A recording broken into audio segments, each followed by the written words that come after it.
দোরগোড়ায় এশিয়া কাপের আসর। আগামী ৯ সেপ্টেম্বর থেকে মাঠে গড়াবে মহাদেশীয় শ্রেষ্ঠত্বের লড়াই। দুই গ্রুপে ভাগ হয়ে আসরে অংশ নেবে ৮ দল।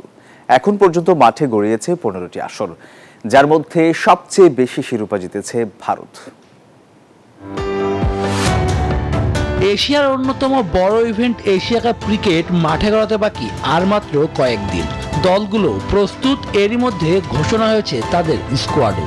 শিরোপার দৌড়ে টিকে থাকতে চাইবে সবাই, তবে এবার চোখ রাখা যাক সে আসরের খেড়ো খাতায়। এশিয়া কাপের প্রথম আসর বসে ১৯৮৪ সালে আরব আমিরাতে। ৩ দলের সে টুর্নামেন্টে প্রথম শিরোপা ঘরে তোলে Bharat.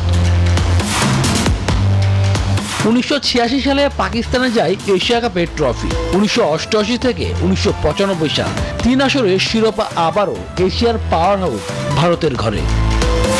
Gold's Gym across 30 plus countries with over 700 plus locations worldwide. Train anywhere, belong everywhere. ১৯৯৭ সালে ভারতের একচেটিয়া দাপটকে পেছনে ফেলে শ্রীলঙ্কা ঘরে তোলে এশিয়ার শ্রেষ্ঠত্ব ট্রফি।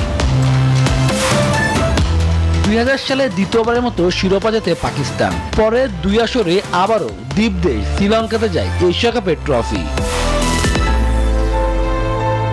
২০১০ থেকে ২০১৮ মোট ৫ আসরের শিরোপা ৩টি ভারতের দখলে, অন্য ২টি ভাগ করে নেয় শ্রীলঙ্কা ও পাকিস্তান। মাঝে ১ বছর বিরতি দিয়ে ২০২২ সালে টি-২০ ফরম্যাটে ফেরা এশিয়া কাপের শিরোপা জিতে নেয় শ্রীলঙ্কা।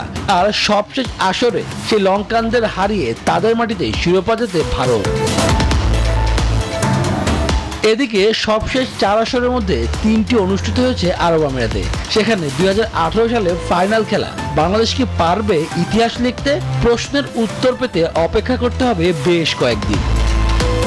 শুভদেবনাথ, নিউজ 24।